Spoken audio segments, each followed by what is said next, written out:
What's going on, guys? It's Brandon back here again for the third and final series preview I'm doing today, but the last one for the second round. Winnipeg and Dallas, or as I like to call it, the two teams that should not be here. These are two teams that I thought both got outplayed in the first round by their opponents, and it's kind of proof that the better team doesn't always win. Winnipeg less so. Dallas absolutely should not have won that series. I've come to terms with that now. I did some reflection and I said, yeah, Dallas did not deserve to be in this whatsoever. Winnipeg number one, not only in the Central, but the league. They are the President's Trophy winner, and they avoided the President's Trophy curse. Dallas number two in the Central. Winnipeg beat St. Louis in 7 to get here in comeback fashion, as did Colorado.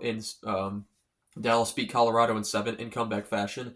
Both came back from multiple goals down in the third period to win their series in Game 7, something that had only been done 3 times in 106 years prior and happened on back-to-back nights.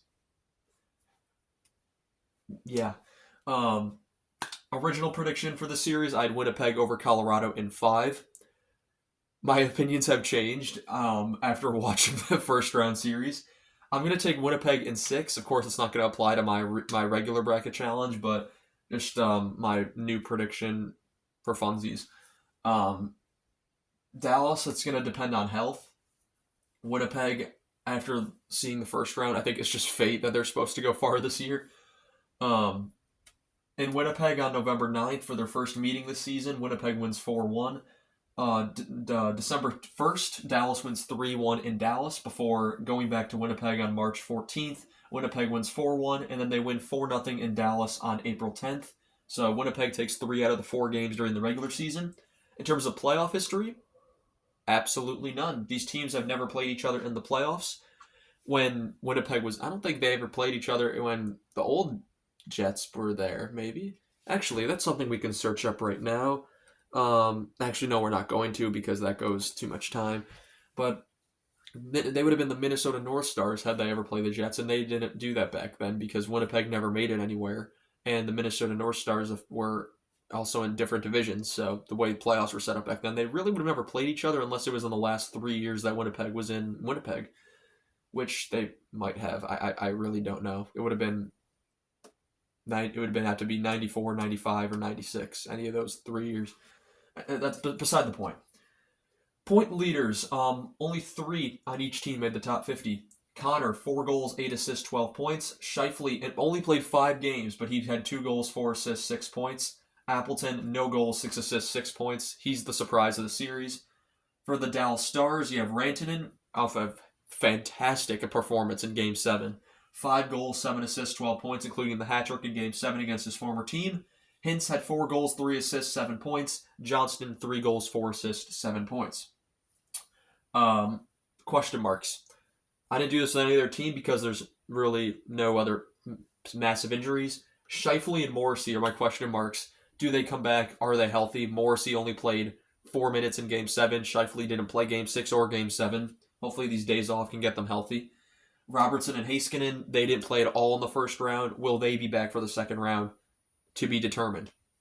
Should have mentioned for the Edmonton series that Ekholm will likely be out the entire second round. They still beat LA without Ekholm, though, so who knows. So that's also very impressive that they beat those teams when being outplayed, and they were without 2 of their best players on each side, their best forward and best defenseman on each side. So kudos to that. Goaltending was like the Vegas and Edmonton goaltending. There's massive differences here. We'll start with Dallas. Ottinger, 2.85 goals against average, 911 save percentage. Good numbers considering Colorado outplayed them. The Ottinger was a reason they were in a lot of those games, and a reason they won a lot of 4 of those games. Winnipeg won despite their goaltending. Hellebuck, probably going to win his 3rd Vezina. 4-3, 3.85 goals against average, and 830 save percentage.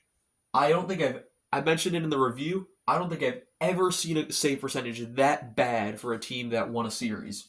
And Hellebuck was a con of the Jets when he should have been their biggest asset.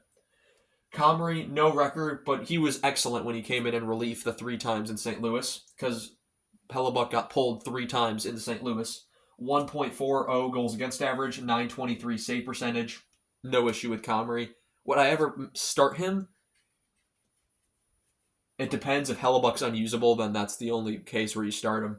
And I'd argue at this point, give Hellebuck one more game. If Dallas lights him up game one, just go to Comrie, because I don't know I don't know what else you do at that point. Anyway, guys, I want to thank you all so much for watching this video. That's the final of these round 2 previews. So this one will be up on Wednesday. The other 2 I recorded today should be up on Tuesday, which is today. Anyway, guys, thank you all so much for watching this video, and I shall see you all in the next one. Have a good one.